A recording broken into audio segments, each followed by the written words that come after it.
Run to the Jeep and radio on. Yep. No.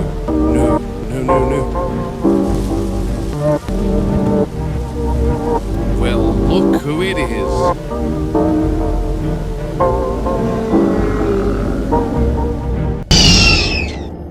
And so the glorious series continues. Each episode leaves you at a cliffhanger every time. I'm of course talking about Iwata's horror series documenting the events of the park in 1991, even before the Raptor pen was built. Aside from this, the guy has done multiple other animations and stories on his page, so please, if you haven't already, go over and check him out. His channel will be at the top of the description, and so will my Discord. So in the previous episode we found out that there was a 4th Raptor found in the paddock, despite Muldoon and the other field workers documenting only 3. Which of course puts those who need to enter the enclosure for whatever reason at risk. We are currently at episode 3, but just a brief recap for those who haven't seen the previous 2 parts. The story so far is based around Muldoon and his documentation of the Raptors before he gets, well, you know. An even greater focus is on the big one and the reason she's so aggressive. I mean, to be honest, based on everything, she's just a dictator. Do what she wants or she'll kill you. A message the remaining 2 Raptors take to heart. Well, it was 2 up until Muldoon got a heart attack when he saw a 4th Raptor in the paddock when the Raptors were being fed. But if you want to see my reviews on those previous 2 episodes, you can watch these videos. But this here is a big episode, so without further ado, let's just get into it. We pick up exactly where we left off, with Muldoon and Robbie there panicking after seeing a 4th Raptor in the pen. So Muldoon instructs Robbie to phone Arnold since he's the main guy to call up when there's an animal incident you want to, keep track of. And rightfully, Muldoon is pressed. The 4th Raptor, even though he didn't know it was that just yet, has been stressing him out, and likely was the cause of the big one calling to something outside of the gate. Run to the Jeep and radio Arnold. Yep. What? No.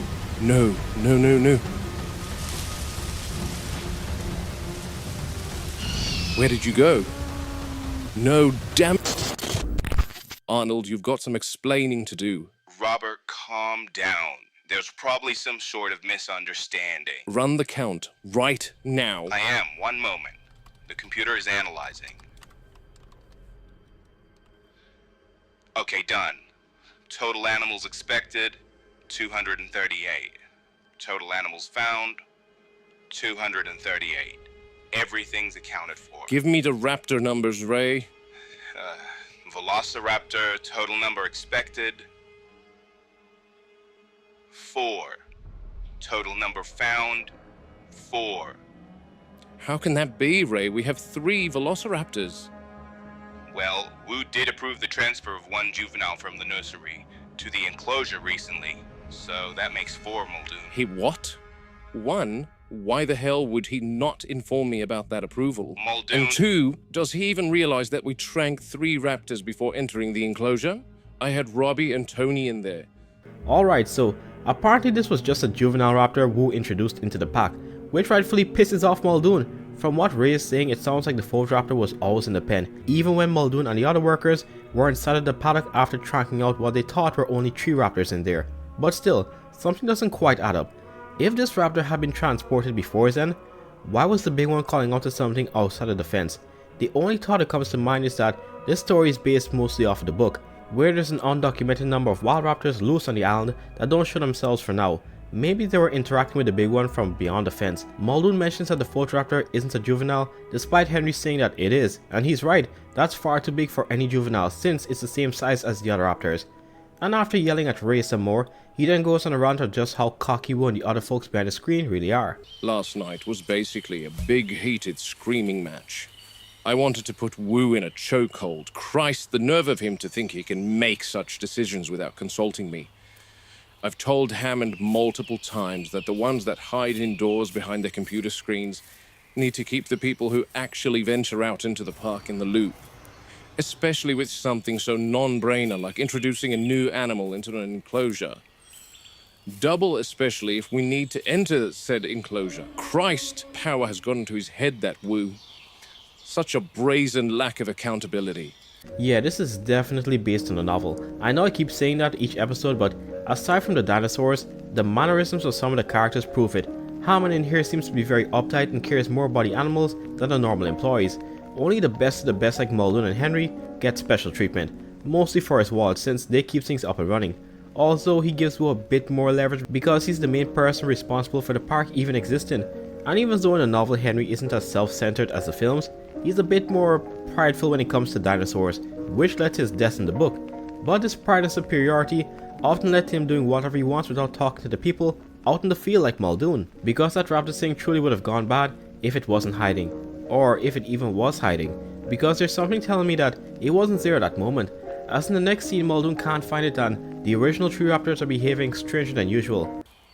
I don't care what Ray Arnold and Henry Wu said. I know what I saw. Robbie saw it too. Good thing I caught it on camera, albeit for a few seconds. That thing was an adult, and I'll die on that hill. An 8-month-old wouldn't be more than 2 feet tall. Meanwhile, I wanted to showcase this particular behavior. Here's our 3 girls. I expected them to be sleeping. I'm very interested to see this. Notice how they are resting. I've seen a similar thing in chimpanzees in Nairobi, where a family group will rest in a somewhat flexibly organized formation, adopting a more defensive stance at the perimeter. Almost a military formation. Granted, I should have documented this when there were more than 3 raptors present. That would have illustrated my point more definitively. One other thing to note is they always face the same direction when in this formation. It still puzzles me why. They roughly face northeast, always like that. Yeah, I'm calling it. In the previous episode I said that raptor possibly has a way to go in and outside of the fence. The only issues I stumbled across with this was, why didn't the big one escape as well? This could be one or two things. The first being that she knows the moment they don't register her in the enclosure, she'll be captured or even killed. And the second part, being that Raptor started acting like a scout, basically reporting back to her any information that would be useful. However, I don't even think that Raptor was the one Wu introduced. As Muldoon rightfully pointed out, despite how fast these things grow, there is no way a 2 feet tall juvenile suddenly reached adult size over a week. Guys, stay with me here. I'm about to do some schizo deduction like thinking. I think the big one killed the small one Wu did introduce, and instead let one of the wild raptors in to make up for the loss of the data systems. Because the big one was going on a murder spree before, and she killed off a younger member of the pack because she didn't have use for such a young animal. So they are probably communicating in some way, and for the first time, the big one didn't take on that dominant role with the 4th raptor. And those of you who watched the previous video know that I mentioned this, but that one was the same size as her, so maybe even she didn't want to smoke. Interestingly, the big one has her 2 main members faced towards a certain part of the fence in a defensive position. Again, this could just be something to throw Muldoon off, or the wild population of raptors is something that unsettles even her. But Wu doesn't get to dwell on that for too long as an Ankylosaur. Yes, I know it's a yep, I'm not gonna pronounce it, but it's a species of Ankylosaur. Anyway, one apparently hasn't been seen, and what sounds like the herd leader Mars is acting a bit concerned. I'd be down there myself, Muldoon, but John's asked for a full write-up about the stegosaur from yesterday. What happened with her? She's dead. She's dead. Yeah, and the others were far away from her on the other side of their paddock. When I got inside, I saw little bite marks all over her underside, like something had tried to eat her. Compies. Most likely. But could have been anything. There's rats and a bunch of small carnivorous animals all over the island. Yes, well, I don't see anything out of the ordinary, Jerry. Okay, then they were probably just rowdy last night during the storm. Oh, wow. What is it? You won't believe this, Jerry. She's fallen into the moat. What? Let me get a closer look. Yup, she's gone. A fall like that would kill anything with that build. It already has legs that are small in comparison, and its arm is already just extra weight. Let me put it to you like this. Imagine a stone weighted suit is placed in you that's roughly 30% of your weight. Now try jumping at a height that would normally not cause you any issues. I bet you're gonna feel it now, and possibly even break something. This beanbag never had a chance. Anything over 5 tons would likely be the same if it's built like that. But of course, throughout it all, Hammond has everyone else working up to make up for the loss of his animals, so he sends out Muldoon. I would feel bad for him, but Muldoon is one of the highest paid people in the entire park, so I kinda understand sending him out. But a lot of the bad things happening in the park wouldn't happen if they just listened to Muldoon. Let me get a closer look.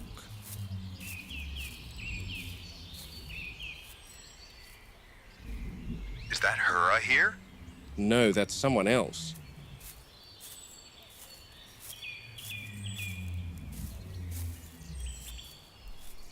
It's Martha. She must be upset.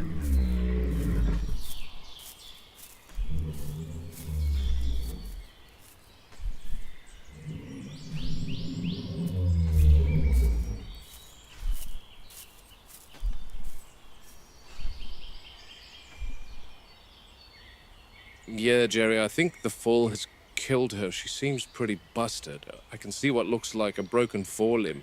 Damn it. The Euoplocephalus never approached the moats. That's so strange. How did this happen, buddy? I don't know. No, I'm talking to Martha. Get her to give you a full statement, okay? Something must have spooked her, maybe. Or she got disoriented during the thunder last night.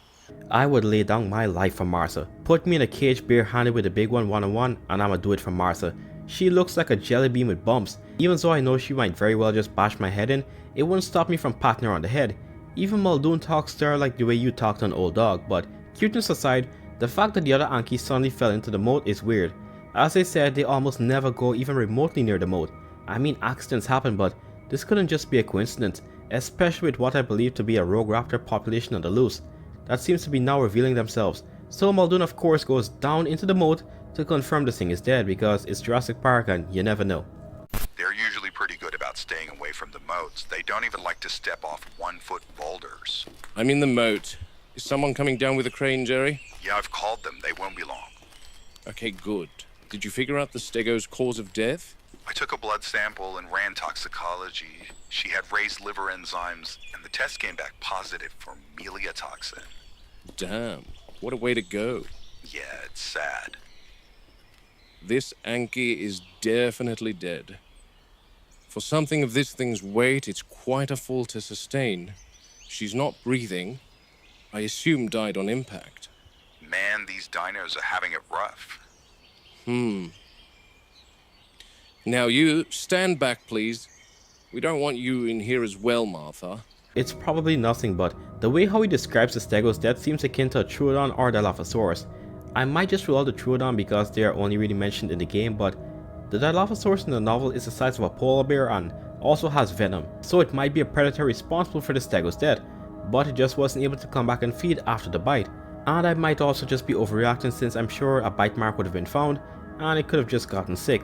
As for Martha, I honestly feel bad for her. She seems so sad one of her members gone, and damn, it must have been a painful death even if it lasted for just a few seconds. Her legs are broken in some weird places. Muldoon wouldn't be too hung up on doing an autopsy though, because he might not be the only thing down here in the moat. I think I hear something in... No. It's coming from here. What is it? One moment, Jerry, something's down here. God, don't tell me a second Anky's fallen into the moat. One moment.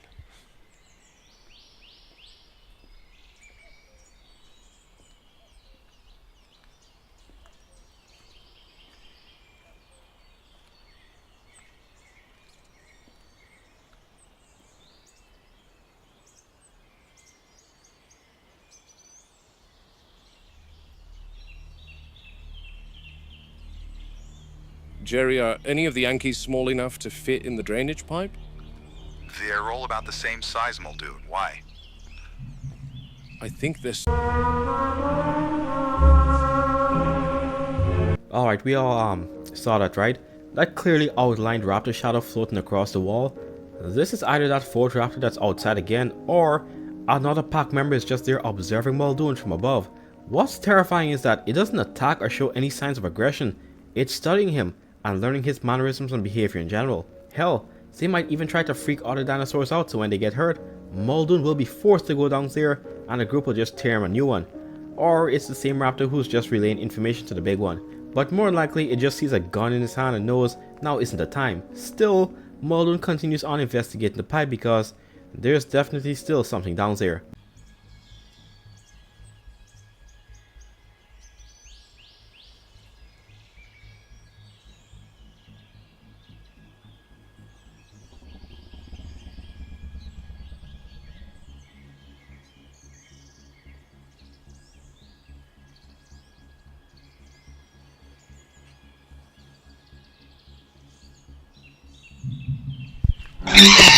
Christ! Muldoon, are you okay? Yeah, Jerry, yeah. False alarm. I'll be waiting for the... Never did I think a bird would give me a mini heart attack, but it being a kingfisher I think is pure comedy gold. If you've been here for a while, you know about a pair of kingfishers that always had it out for me as a child when I visited the tree in our yard that had their nest. The entire situation building up to the reveals though is tense. The way how he kept on pointing up made me think something is gonna jump in, but again, they are smart enough to know not to attack a trained person with a gun. Even in the novel, while being extremely savage, they are very crafty and patient. I mean, they managed to outsmart even Wu and kill him. But with the bird reveal over, Muldoon just orders for the crane to come in and remove the dead animal. Ankylosaurus is built like a tank. 9 tons of armored stubbornness. Lucky that crane is rated for 12 tons. Otherwise that heavy girl would drag the gantry right in there with it. Toughest hide in the park. The armor that kept the Ankylosaurus alive is what did her in today. Sorry for your loss, Martha. Poor girl.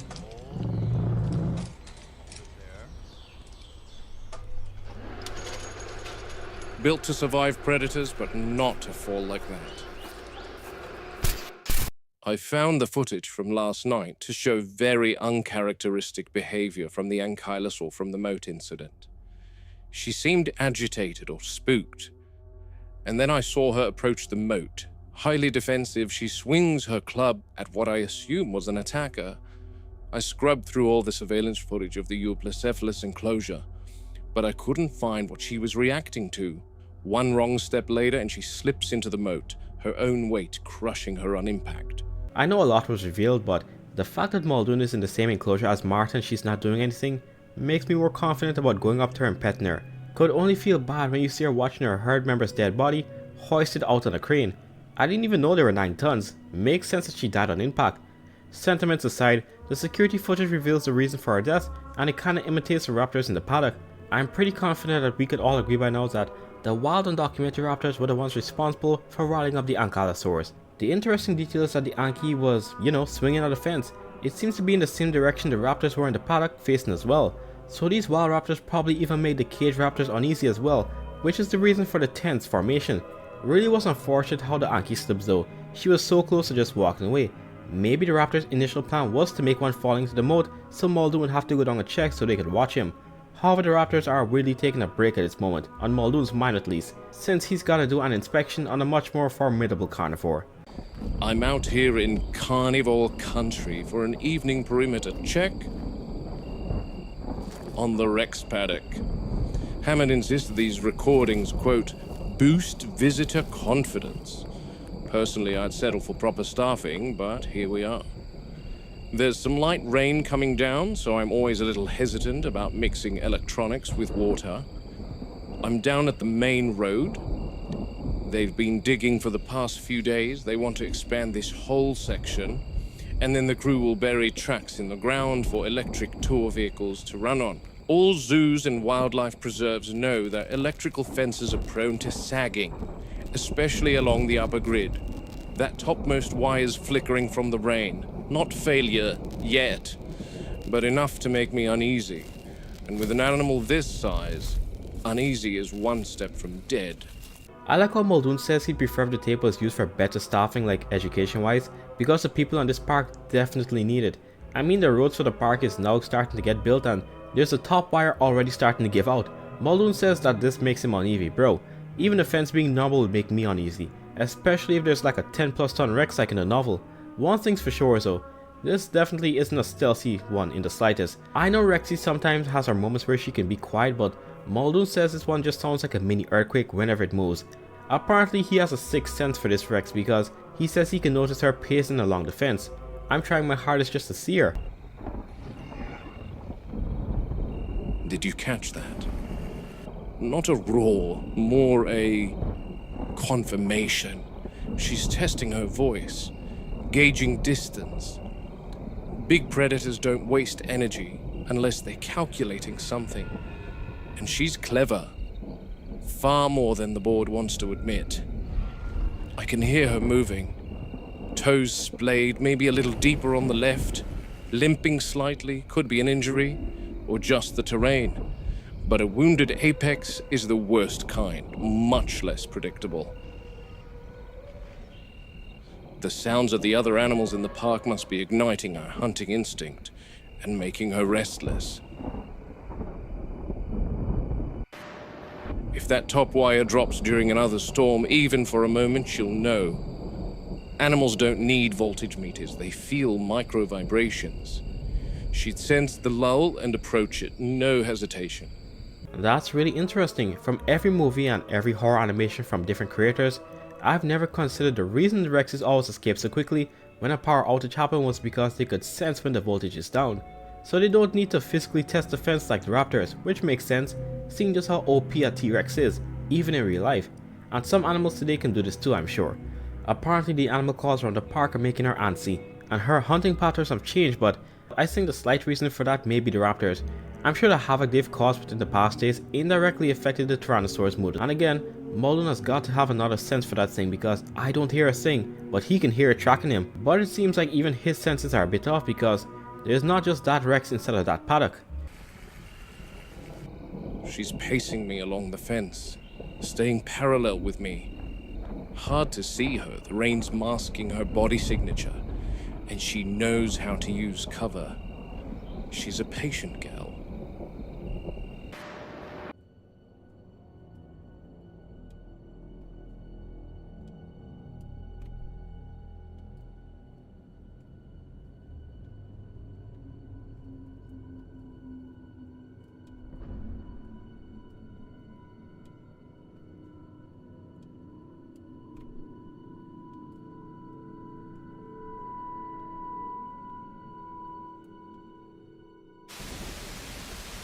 The feed's been in here since early afternoon. And there's the big girl. Now notice, she's definitely queen of the island, but an apex will never risk engaging with any prey unless they are comfortable in the knowledge that they will attain said prey without being injured. An injury for an apex predator means possible starvation, depending on the extent of the injury, of course. That's why African lions will pursue a young wildebeest or an injured impala, instead of risking a healthy adult gouging them to death.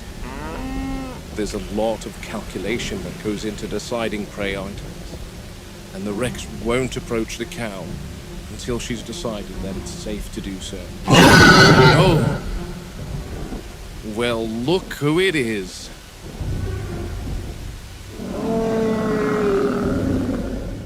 Yup, that young Rex is a juvenile that killed Ed in the novel and was seen as clumsy and unable to hunt properly yet due to its age. So this entire scene makes sense, especially why the adult Rex just left the cows there up until now. She's likely training the juvenile, basically teaching it how to hunt. Also, I think Muldoon might have been a bit off with this one, you know, the predator thing. He is right about predators not wanting to risk injury, but I'm sure that Rex knows a cow can't do any damage to it, or that would seriously injure it, especially considering what it did in the book. I'm thinking soon when the series continues, it will show the Rex breakout, because from everything Muldoon said for all the episodes up until now, the staff, and especially the staff behind the screens, are incompetent when it comes to communication. And this has led to a lot of tragedies because he seems so fed up when he requests for the fence to be fixed, almost as though he knows it probably will be ignored, but we could only fully know once the next episode drops. Gotta say, I'm loving this series from Yt. Make sure to show him your support any way you can, and let me know what you think about that fourth Raptor. Is it somehow the juvenile, or is it a scout from the outside population planning something heinous? Let me know in the comments. Anyway, that's all for now folks, I'll see you tomorrow.